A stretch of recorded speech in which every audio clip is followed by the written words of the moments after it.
जय गुरु जी। संगत जी, मैं आपसे वंशिका बात कर रही हूँ नोएडा से, और मैं आपके साथ अपना ये सत्संग शेयर करने जा रही हूँ। और मैं अपना सत्संग शुरू करने से पहले गुरु जी का मंत्र जाप करना चाहूँगी। ओम नमः शिवाय, शिव जी सदा सहाय। ओम नमः शिवाय, गुरु जी सदा सहाय। ओम नमः शिवाय, शिव जी सदा सहाय। ओम नमः शिवाय, गुरु जी सदा सहाय। संगत जी, मैं आपसे अपना जो सत्संग शेयर करने जा रही हूँ वो ये है कि कुछ दिनों से गुरुपा के मेरे पास मैसेजेस आ रहे थे, और मुझे जैसे सत्संग के थ्रू या गुरुजी के ग्रेस के थ्रू गुरुपा मैसेज दे रहे थे कि जो तेरा काम है वो बनने वाला है, तेरी परेशानियाँ ख़त्म होने वाली हैं, तेरा अच्छा समय शुरू होने वाला है, तेरा बुरा वक्त अब मैंने ख़त्म कर दिया है। और कुछ ऐसे ही मैसेज आ रहे थे संगत जी। तो मैं बहुत खुश हो गई थी। जैसे कि मुझ पे सत्संग के थ्रू जैसे हेडिंग्स लिख के आती हैं, गुरुजी की ब्लेसिंग्स लिख के आती हैं हेडिंग्स में, तो उसमें लिखा था बस 3 दिन में तेरी ये समस्या ख़त्म हो जाएगी। फिर 3 दिन के बाद गुरुजी का मैसेज आया था अगले दिन की 2 दिन में ख़त्म हो जाएंगी, तेरी मुराद पूरी होने वाली है, तेरे घर में खुशखबरी आने वाली है। तो मैं बहुत खुश हो गई थी संगत जी। आप यकीन नहीं करेंगे कि 21 तारीख तक मुझे ऐसे ही गुरुपा के मैसेजेस आते रहे। खैर आते अभी भी हैं, लेकिन 21 तारीख तक मुझे ऐसे ही आते रहे।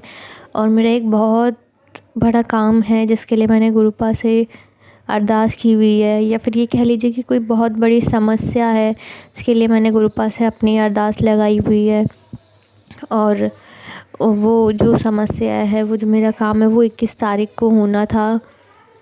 और तो मुझे लगा संगत जी की गुरुपा मुझे इसी चीज़ का हिंट दे रहे हैं कि मतलब आज वो मेरी अरदास पूरी हो जाएगी, मेरी समस्या ख़त्म हो जाएगी। लेकिन संगत जी, पता नहीं गुरुपा ये मतलब जैसे ज़िंदगी तो मेरे साथ मजाक कर ही रही है, लेकिन ऐसा लग रहा है गुरु संगत जी कि जैसे गुरुपा ने भी मेरे साथ प्रैंक कर दिया। लेकिन मुझे इस बात की खुशी है संगत जी कि शायद हो सकता है कि कोई बहुत बड़ा कष्ट हो जो मेरे ऊपर आने वाला हो, जो संगत जी गुरुपा ने उस दिन टाल दिया, क्योंकि मेरा वो काम उस दिन नहीं हुआ। मेरा जो वो काम था, जो मेरी समस्या थी, वो होना था और 5 बजे तक ही वो हो सकता था। तो 5 बजे के बाद जब मैंने कंफर्म किया, पता करा, तो मेरा वो काम नहीं हुआ संगत जी। तो मुझे उस समय तो बिल्कुल भी ये नहीं हुआ, मैंने यही सोचा नहीं हुआ तो कोई नहीं, आज नहीं हुआ तो कल हो जाएगा। अगर गुरुपा ने कुछ सोचा है तो कुछ समझ के ही सोचा होगा, कुछ समस्या होगी जिसकी वजह से गुरुपा ने वो काम मेरा उस दिन नहीं पूरा होने दिया। और उसके लिए मैं गुरुपा का बहुत बहुत शुक्राना करती हूँ। जो भी समस्या आने वाली थी वो आपने टाल दी गुरुपा। मैं यही कहना चाहती हूँ संगत जी कि 5 बजे के बाद कुछ टाइम बाद ही मैंने जब अपना मतलब फ़ेसबुक ओपन किया, तो फ़ेसबुक पे गुरुपा का जैसे ग्रेस आता है उस टाइप का ही मैसेज आया था कि मतलब कि तू शुक्राना करती रहा कर, और मैंने अपना फ़ैसला तेरे हक़ में लिख दिया है, और तू मेरे इस इम्तिहान में भी पास हो गई है। और अब तुझे जो तूने सब्र किया है, अब तुझे तेरे सब्र का फल मिलेगा। अब तेरी ज़िंदगी में सिर्फ खुशियाँ होंगी। मतलब अब तो अपने गुरु की लीला देख, कि गुरु जी की लीला देख। अब जो तू इतने दिन से मतलब तेरी इच्छा है वो अब बहुत जल्दी पूरी होने वाली है। ये गुरुपा का मैसेज मेरे पास आया था संगत जी। तभी अचानक से मैंने सोचा कि सब कहते हैं, सब संगत जी के मुँह से मैंने सुना है, या जहाँ तक भी मैं जान पाई हूँ अभी तक, ये गुरुपा हमें अंत तक आजमाते हैं। तो शायद संगत जी, वो गुरुपा ने मुझे अंत तक आजमाया था। शायद उस दिन मेरा वो काम होना ही नहीं था। वो तो सब गुरुपा की प्लानिंग थी, मेरी इम्तिहान लेने की, मुझे आजमाने की। अब कहते हैं ना कि गुरुपा हमें अंत तक आजमाते हैं, और अंत तक आजमाने के बाद हमारी सारी परेशानियाँ कब ख़त्म कर देते हैं हमें खुद पता नहीं चलता। हमारी ज़िंदगी में इतनी खुशियाँ भर देते हैं कि हमें लगता ही नहीं कि हमारी लाइफ में कभी कोई प्रॉब्लम ऐसी आई थी या हमने कभी ऐसी कोई प्रॉब्लम देखी है, हम सब भूल जाते हैं। संगत जी, गुरुपा की प्लानिंग तो देखिए कोई नहीं जान सकता, कोई नहीं समझ सकता।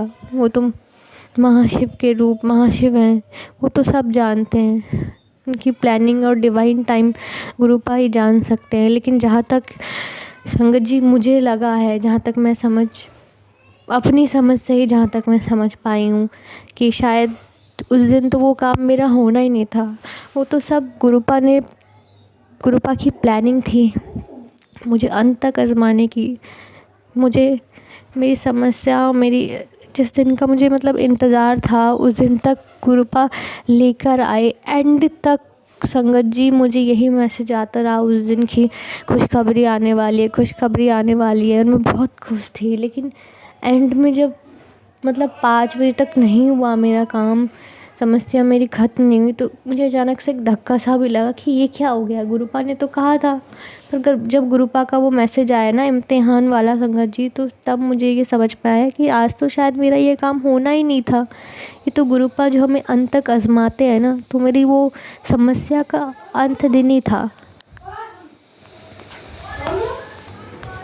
अंत तक आजमाते हैं ना संगत जी, तो शायद वो मेरी परीक्षा का मतलब मेरी समस्या का अंत दिन ही था मेरे लिए, मेरे हिसाब से। तो शायद पाने मुझे मेरी समस्या, मेरी परेशानी के अंत तक भी आजमाया, मेरी परीक्षा ली। और मुझे मैसेज देके 5 बजे ये बता भी 5 बजे के बाद ही संगत जी, आप यकीन नहीं करेंगे, 5:03 पे या 5:07 पे ऐसे ही मुझे गुरुपा का ये मैसेज आ गया था। मुझे गुरुपा ने बता दिया कि मतलब तेरी ये परेशानी का अंत होना था आज। लेकिन गुरुपा ने उसमें भी मुझे आजमाया, मेरी इम्तिहान लिया और मुझे उसमें पास भी किया। संगत जी, अब मुझे सिर्फ़ और सिर्फ इंतज़ार है गुरुपा के उस डिवाइन टाइम का, उस डिवाइन प्लानिंग का, जब गुरुपा मेरी अरदास पूरी करेंगे। और मुझे लगता है वो दिन बहुत जल्दी आएगा, क्योंकि संगत जी गुरुपा ने मुझे कहते ना अंत तक आजमाते, वो आजमाया है। लेकिन गुरुपा की लीला तो कोई नहीं जान सकता कि वो अंत तक आजमाना कब आएगा, कब अंत होगा उस अंत तक आजमाने का, वो तो सिर्फ गुरुपा ही जान सकते हैं। संगत जी, मैं अपने सत्संग को यहीं पे विराम देना चाहूँगी गुरुपा के मंत्र जाप के साथ। ओम नमः शिवाय, शिवजी सदा सहाय। ओम नमः शिवाय, गुरुजी सदा सहाय। संगत जी और गुरुपा, अगर सत्संग को बोलने में मुझसे कोई भी गलती हुई हो तो उसके लिए मुझे माफ़ कर दीजिएगा। जो भी मुझसे गुरुपा आपने बुलवाया, मैंने सिर्फ वही बोला है। जय गुरु जी संगत जी।